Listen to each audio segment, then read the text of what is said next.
먼저 이렇게 멋지게 예배당을 레노베이션을 하고 또 좋은 일꾼들을 세워 부산 나사렛에 먼저 축하하고 또 이런 이 현장에서 함께 예배할 수 있는 너무나 감사하고 행복합니다. 그동안 우리 교회 적지 않은 기도의 제목들이 있었는데 하나님께서 다 응답하시고 아름답게 마무리해 주셔서 너무 고맙고 감사합니다.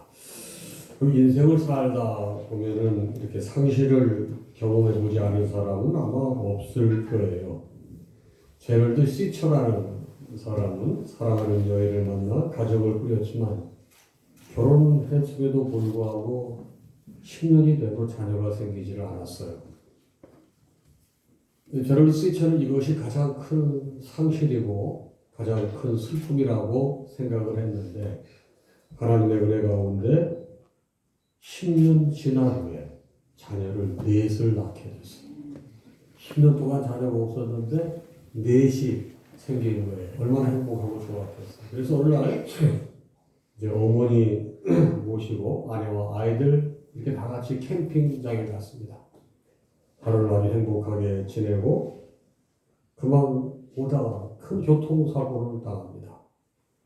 반대편에서 오던 트럭 운전수가 음주운전으로 중앙선을 넘었고 그의 가족이 타고 있던 차량과 정면으로 충돌하게 됐습니다. 이 사고로 제럴드 시처는 사랑하는 아내와 딸 그리고 거기서 어머니까지 잃게 됩니다. 제럴드 시처는 세계의 관을 보는 순간 죽고 싶다는 생각이 들었습니다. 몇 년간 하나님께 끊임없이 도대체 자신에게 왜 이런 고통이 찾아왔는지에 대해서 묻고 또 물었습니다. 그런 고통 속에서 새 자녀를 돌봐야 되는 게 또 하나의 고통이었습니다. 그런데 이런 상황이 되니까 울음이 그치질 않는 거예요. 그저 하나님 앞에 계속 울기를 멈추지 못했습니다. 그런데 자신도 모르는 사이에 그 시간들을 통해서 하나님께서 자신의 마음을 위로해 주시고 자신을 고쳐 가시는 것을 알게 되었습니다. 제럴드 시처는 상실로 인해서 만난 하나님과 자신의 이야기를 책으로 만들었는데 그 책 이름이 하나님 앞에서 울다예요. 혹시 여러분 이 상처가 있으신 분들에게 제가 강력하게 추천하고 싶은 책이 제럴드 시처의 하나님 앞에서 울다가 되겠습니다.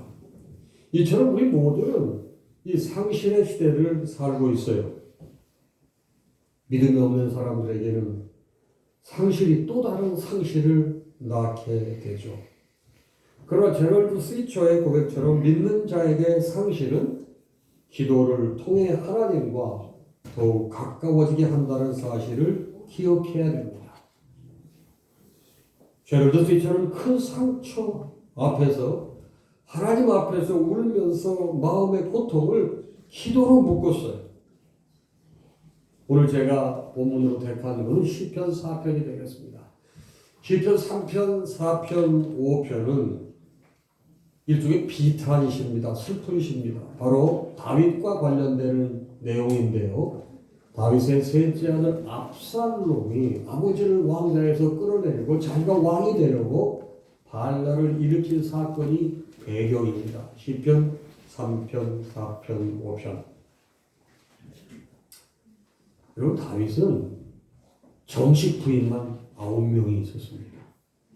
그리고 다른 부인들과 첩들이 상당히 많았습니다. 그러니까 그 부인들 사이에서 자식들이 있었지 않겠습니까?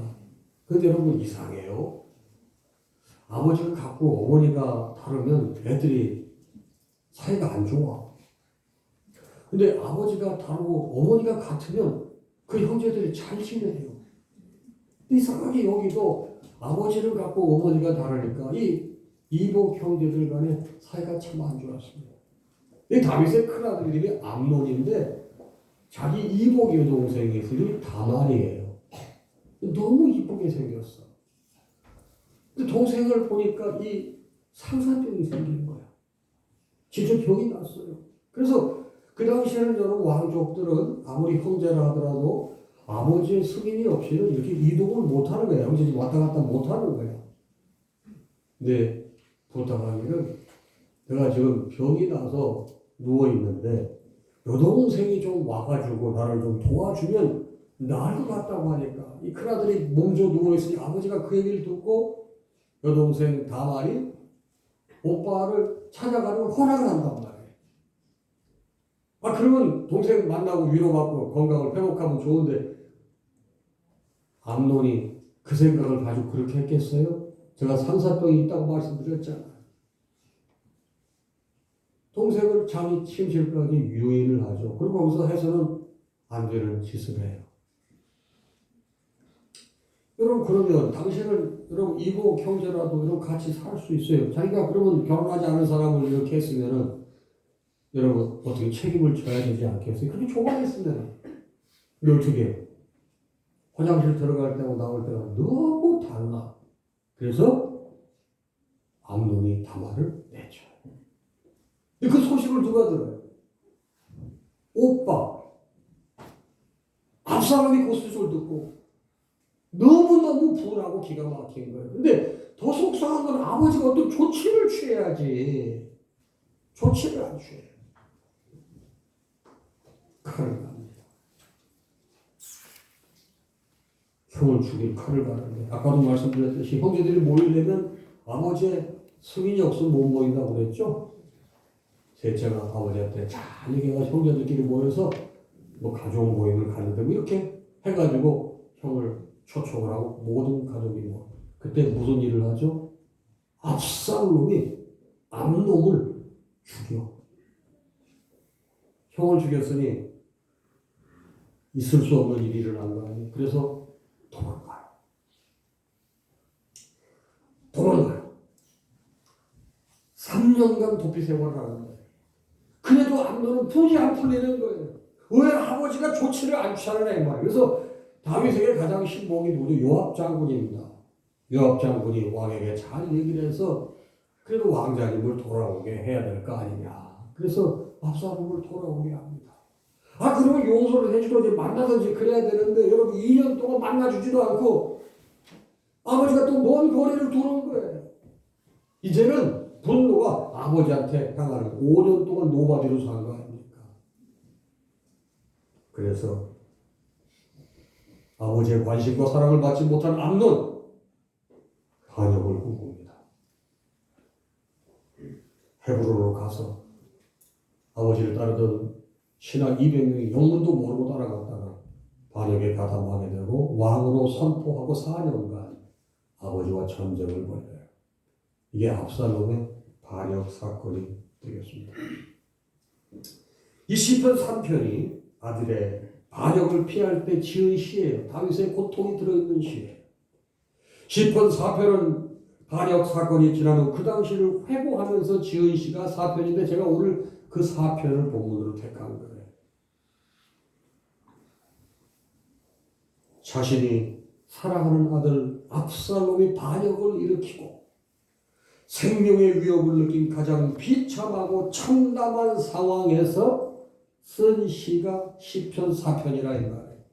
그래서 제가 말씀의 제목을 절망 속에서 다윗의 기도라고 했습니다. 자, 오늘 장로님도 임직하시고 권사님도 임직하시고 또 목사님도 오신 지 얼마 안 되셨고 자, 지도자에게는 항상 도전이 있어요. 편안할 것 같으면 또 문제가 있어요. 장로님도 권사님도 다 교회 지도자들이에요. 자, 절망이 있을 때가 왜 없겠어요? 그럴 때 우리 사역하고 하나님의 교회를 섬길 때 어려운 일이 생길 때 어떻게 기도를 하면서 극복해야 되는지 다윗을 좀 소개하려고 그래요. 먼저 다윗이요 범죄하지 않기를 놓고 기도했습니다. 시편 4편 4절에 보니 너희는 떨며 범죄하지 말지어다 그랬습니다. 이건 뭡니까? 지금 아들놈이 아버지를 죽이겠다고 반란을 일으켰으니까 여러분 그걸 바라보고 있는 이 신하들이 여러분 분기탱천해서 어쩔 줄 모르는 거예요. 여러분 왕보다 더 속상하는 거예요. 근데 그들에게 뭐라고 말합니까? 부모를 낼 수밖에 없지만 너희들 범죄하지는 말라 이런 얘기를 하는 거예요. 자기도 분이 치밀어 오르지만 범죄하지 않으려고 노력했던 사람이 누구예요? 다윗이다 이 말이에요. 분이 나는 것은 어쩔 수 없는 상황이지만 그 분을 마음에 품고 범죄하는데 이르지 않기를 다윗이 기도했다는 거예요. 여러분도 저도 주의 일할 때 여러분 분이 나고 속이 뒤집어지고 고통스러울 때가 많습니다. 그럴 때 분 나는 거야 어떻게 하겠어요? 그래도 죄를 지어서는 안 돼. 여러분 그래서 바울은 에베소 교회 성도들에게 분을 내어도 죄를 짓지 말라고 그랬어요. 에베소 4장 26절이에요. 분을 내어도 죄를 짓지 말며 해가 지도록 분을 품지 말라고 그랬어요.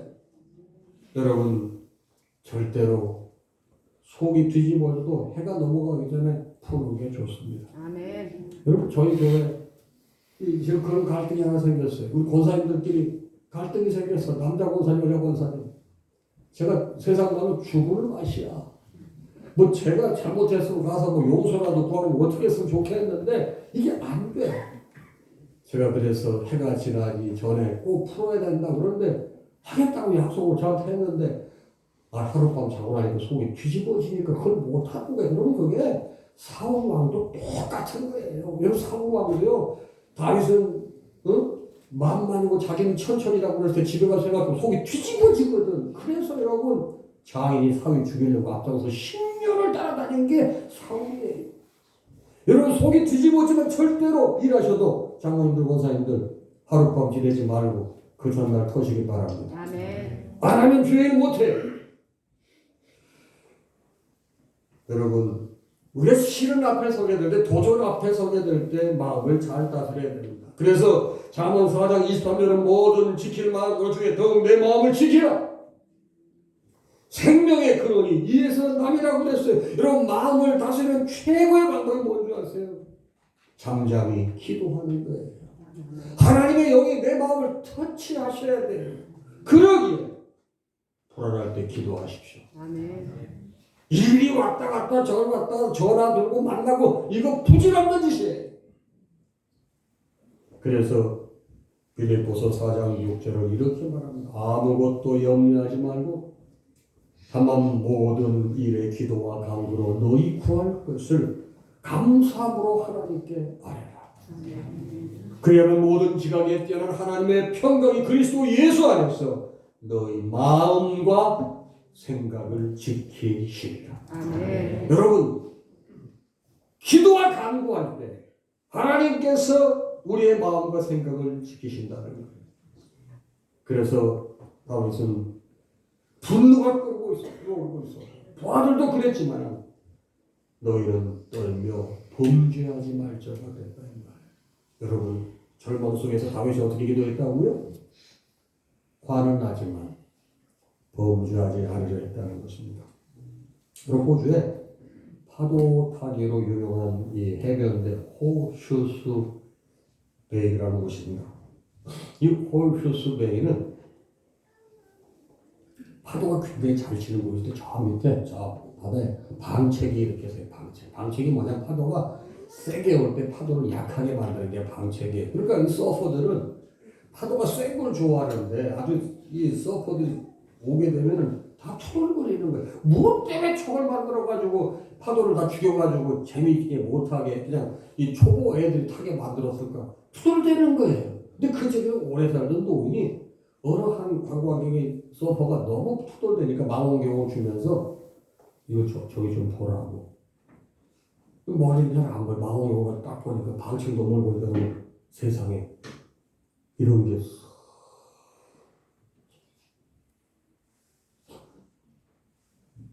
잘 감이 안 오시는가 보다. 상어 수영을 딱 보이는 상어가 이렇게 가잖아요.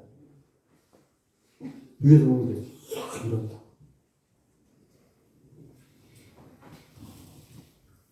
그 관광객이 서퍼가 상어 치는 때를 보고 깜짝 놀랐습니다. 그 노인이 그때 얘기하는 거예요. 방책이 상어로부터 사람의 목숨을 지키는 유일한 방법이니까 불만이 있더라도 이해해달라는 말을 합니다. 이 이야기를 듣는 순간 서퍼들은 방책을 보는 관점이 급격히 바뀌었어요. 큰 파도 타는 재미를 앗아간다고 여겼던 방책이 이제는 자신의 생명을 지켜주는 보호의 근원인 것을 알았기 때문입니다. 홀슈스 베이 방책은 상으로부터 사람을 보호해 주는 거예요. 여러분, 하나님의 보호의 울타리, 우리를 세상의 위협으로도 지켜주는데 성도는 하나님과의 관계가 무너지지 않기 위해서 죄를 범치 말아야 된다 이 말이에요. 아멘. 이를 위해서 기도하고 애써야 된다는 거예요. 압살롬의 반역에 배신감과 분통이 터졌을 것입니다. 그러나 다윗은 자신과 자신의 지지자들에게 그럼에도 불구하고 범죄하지 말라는 거예요. 방책을 인식하고 살라 이 말이에요. 두 번째, 이 사람은 범죄하지 않기를 위해서 기도했지만 동시에 여호와 의지하기를 위해서 기도했습니다. 참 대단한 사람이 그런 상황 속에서 여호와를 의지하여 기도를 합니다. 5절 말씀에 의의 제사를 드리고 여호와를 의지할지어다. 여러분, 의의 제사를 드리고 여호와를 의지하라는 말씀은 하나님과의 바른 관계를 회복하라는 얘기예요. 하나님을 의지하라고 하나님의 명령입니다. 그래서 신명기 30편 20절에 보니 내 하나님 여호와를 사랑하고 그의 말씀을 청정하며 또 그를 의지하라. 그는 내 생명이요 내 장수이시니 그랬습니다. 여러분과 제가 하나님을 의지하는 것은 성도의 마땅한 자세입니다. 하나님께 쓰임받았던 사람들 보게 되면 모두가 다 하나님을 전적으로 의지했던 인물들이에요. 75세 고향을 떠난 아브라함, 하나님 철저하게 의지했습니다. 여러분, 성도는 모든 범사에 하나님 의지해야 되는데 소년 다윗은 골리앗과 싸울 때 하나님만 의지했던 거 잘 아시지 않습니까? 사무엘상 17장 45절에 보니 다윗이 골리앗에게 이렇게 말을 합니다. 너는 칼과 창과 단창으로 내게 나아오거니와 나는 만군의 여호와의 이름 곧 내가 모욕하는 이스라엘 군대의 하나님의 이름으로 내게 나아가노라. 그래서 어떻게 합니까? 손을 주머니에 돌을 가지고 물매로 던져 블레셋 사람의 이마를 치매 돌이 그의 이마에 박히니 땅에 엎드러 지니라. 여러분, 하나님 의지하고 나가니까요 이런 역사가 일어나는 거예요. 여러분, 저는 다윗의 고백 중에 제일 마음에 드는 게 뭐냐면 시편 18편 29절 내가 내 하나님을 의지하고 담을 뛰어 넘었나이다. 여러분, 도저히 할 수 없어요. 내가 하나님을 의지하고 담을 뛰어 넘었다는 거예요. 잠언서에 보게 되면 하나님만 의지할 것을 말합니다. 잠언 29장 25절입니다. 사람을 두려워하면 올무에 걸리게 되거니와 여호와를 의지하는 자는 안전하리라. 잊지 마시기 바랍니다. 아멘. 사람을 두려워하고 의지하면 올무에 걸려요. 그런데 하나님 의지하는 자는 안전합니다. 잠언 30장 5절입니다. 하나님은 그를 의지하는 자의 방패신이라고 했습니다. 여러분, 절망 속에 놓여 있을 때 여러분 뭘 해야 된다고요? 범죄하지 않기를 기도해야 되고 여호와 의지하기를 기도해야 된다. 여러분, 신실이라고 하는 패널 혹시 아세요? 세상은 요지경이라는 노래 불러서 오래된 가수인데 이 사람이 KBS 아침마당에 나와서 자신의 신앙 고백해도 깜짝 놀랐어요. 이런 공중파에서 그렇게 신앙 고백 못하거든요. 이 양반이 벌써 32년 됐네. 1990년 MBC 연기자가 뽑은 연기자상을 수상했고 바로 3년 후에 세상은 요지경이라는 노래를 불러서 일약 스타가 되었습니다. 이 사람 나온 지 얼마 안 됐어요. 나이가 들었는데 방송에서 자기는 늘 어머니를 기쁘게 해드려야 된다는 생각을 하고 살았대요. 그래서 자기는 어머니를 기쁘게 해드리고 즐겁게 해야 되는 생각이 머릿속에 꽉 박혀있대요. 효심이 지극한 신실한 어머니가 자기를 보니까 너무 의지하고 있더래요. 그래서 깨달아서 엄마 나 이렇게 의지하면 안 돼. 엄마 사람은 의지의 대상이 아니야. 하나님만 의지의 대상이지 사람은 다 막막한 존재야.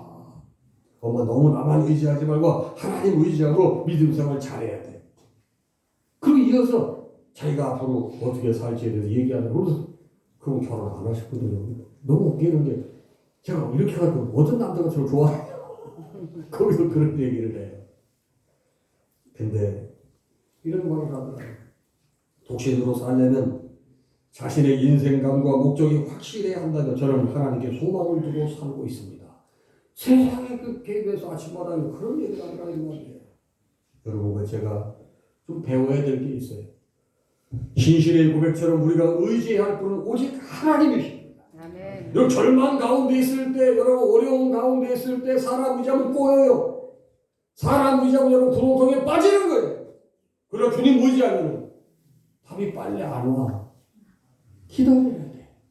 여러분, 지금 대강절을 보내고 있습니다. 여러분, 대강절의 의미가 뭐예요? 기다림이에요. 여러분, 성경은 초림과 재림에 대한 얘기가 성경에 전부 다예요. 구약은 구세주로 오실 예수 그리스도를 여러분 예견하는 게 구약이에요. 신약은 다시 오실 예수 그리스도를 얘기하는 게 신약이에요. 믿음은 기다림입니다. 근데 기다림이 어렵습니다. 왜요? 기다림에 장애가 많습니다. 여러분 잘 아시다시피 이스라엘 백성들이 출애굽했습니다. 430년간 노예 생활했는데 출애굽이 얼마나 좋아요. 자유인이 됐는데 근데 그곳에 가니까 너무 불편해. 화장실도 없고 먹을 것도 불편하고 이곳 좀 뺑뺑 돌아야 돼. 그러니까 속이 뒤집어지니까 신광에 가가지고 우리가 애굽 땅에서 가마솥 곁에 있어서 고기도 먹고 뭐하고 그럴 때 하나님 우리 불러갔으면 좋았을 텐데 괜히 네가 우리 불러가지고 이렇게 힘들게 한다고 얼마나 불평했거든요. 이게 장애물이에요. 이렇게 살다 보면 이게 장애물이 생겨요. 기다림의 가치를 모르는 거예요. 여러분 기다림의 가치가 뭡니까? 기다린다고 아무것도 멍청하게 있는 거죠. 그게 아니에요. 여러분 기다림 속에 하나님의 은혜가 있는 거거든요. 그런데 절망 속에서 다윗이 기도했던 백미가 있습니다. 이 사람은 범죄하지 않기를 기도했고 여호와 의지하기를 기도했지만 이 백미가 뭐냐면 하나님께서 주신 기쁨을 빼앗기지 않기 위해서 기도했다는 거예요. 이게 너무 중요한 거예요. 시편 4편 7절입니다. 주께서 내 마음에 두신 기쁨. 여기 보게 되면 시제가 두신이에요. 두신은 나탄의 완료형으로 기록되어 있는데 완료형은 하나님께서 다윗에게 이미 기쁨을 주셨다는 거예요. 자기가 아들 압살롬이 반역을 일으키기 전에 이미 나에게 기쁨을 주셨다는 거예요. 그래서 다윗은 끊임없는 하나님의 영적 교제를 인해서 그 마음속에 하나님 주신 기쁨을 간직하고 있어요. 그 간직이 놓쳐지지 않게 해서 잃어버리지 않게 해서 기도하고 있다는 거예요. 여러분 사실 우리에게 기쁨이 있는데 기쁨을 훔쳐가는 것들이 있어요. 많은 그리스도인들은 갈라디아서 5장 22절에서 주고 있는 성령의 열매 가운데 하나는 진정한 기쁨을 누리지 못하고 있다고 하는 거예요. 그 이유가 무엇일까요? 여러분 목사이자 달라스 신학교 4대 총장을 지냈던 찰스 스윈돌이 이렇게 얘기했습니다. 다시 웃어봅시다. 책 이름이 다시 웃어봅시다. 그러면서 그분은 거기서 우리의 기쁨을 훔쳐가는 대표적인 것들로서 걱정과 스트레스와 두려움을 얘기해서 걱정은 뭡니까? 일어날 수 있고 안 일어날 수도 있고 그러나 대개는 일어나지 않는 무언가에 대한 지나친 근심 이게 걱정이에요. 스트레스는 우리가 변화시키거나 통제할 수 없는 그러나 하나님께서 하실 수 있는 상황에 대한 강한 긴장감이 스트레스예요. 두려움은 위험이나 악이나 고통에 대한 그리고 우리의 문제를 더 크게 보이게 하는 심한 불안 증세가 두려움이에요. 찰스 스윈돌은 이러한 기쁨을 훔쳐가는 것들에 맞서기 위해서 우리는 믿음의 담대함을 가져야 된다고 했는데 여러분 바울과 신라를 보십시오. 바울과 신라가 주의 복음을 전하고 여러분 귀신 들린 자들을 고쳐주었는데 결과가 뭐예요? 감옥에 끌려와서 죄지 맞고 감옥에 처박히게 된 거예요. 여러분 불평하고 원망하고 여러분 정말 걱정되고 스트레스고 두려움이 있을 수 있지만 바울과 신라가 뭘 했어요? 그 감옥 안에서 이 사람들은 여러분 기도하고 하나님 찬송했습니다. 죄의 소리 들었습니다. 어떤 일이 나서 이런 목초가 흔들리고 문이 열렸던 거예요. 그렇습니다. 다윗은 아들 압살롬이 반역해서 배신감에 잔혹했었지만은 기쁨으로 평안을 유지하려고 노력을 했고 그 기쁨을 빼앗기지 않도록 기도했다는 거예요. 그래서 시편 4편 8편에 내가 평안히 눕고 자기 노리니 나를 안전히 살게 하시는 오직 여호와이시니이다. 여러분 그래서 다윗은 늘 하나님을 앞에 모시고 살았어요. 시편 16편 8절을 이해합니다. 내가 여호와를 항상 내 앞에 모시며 그가 나의 오른쪽에 계심으로 내가 흔들리지 아니하리다. 이러므로 나의 마음이 기쁘고 나의 영도 즐거워하며 내 육체도 안전히 산다고 그랬습니다. 여러분 평안을 유지하는 비결은 뭐예요? 기도예요. 저는 오늘 임직하시는 우리 모든 임직자들이 이 기도의 삶이 일부가 되기를 바라요. 아멘. 불안할 때 여러분 기도해야 돼요. 절대로 범죄하지 않기 위해서 기도해야 돼요. 아멘. 절대로 여호와 의지하기를 위해서 기도해야 돼요. 그리고 주님이 주신 기쁨을 빼앗기지 않기를 기도해야 되는데 아까 말씀드렸던 시편 18편 29절에 내가 내 하나님 여호와를 의지하고 담을 뛰어넘었나이다.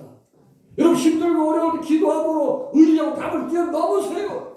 불안의 담이 있어요. 좌절의 담이 있어요. 속상함의 담이 있어요. 배신감의 담이 있어요. 좌절의 담이 있어요. 섭섭함의 담이 있어요. 믿었던 사람에게 실망하는 담이 있어요. 목사님한테 실망할 수도 있어요.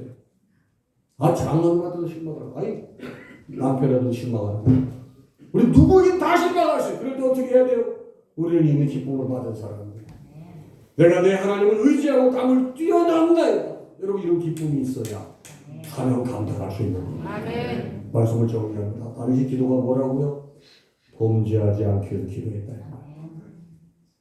철저히 하나님 의지하기 위해서 기도했다. 아멘. 그리고 주님의 기쁨을 빼앗기지 않기 위해서 기도했다. 아멘. 여러분 오늘 말씀이 여러분 신앙생활에 좀 디딤돌이 되길 좀 바랍니다. 아멘. 잊지 마시고 힘들고 어려울 때도 말씀의 사람이 되신 주님의 이름으로 축복합니다. 아멘.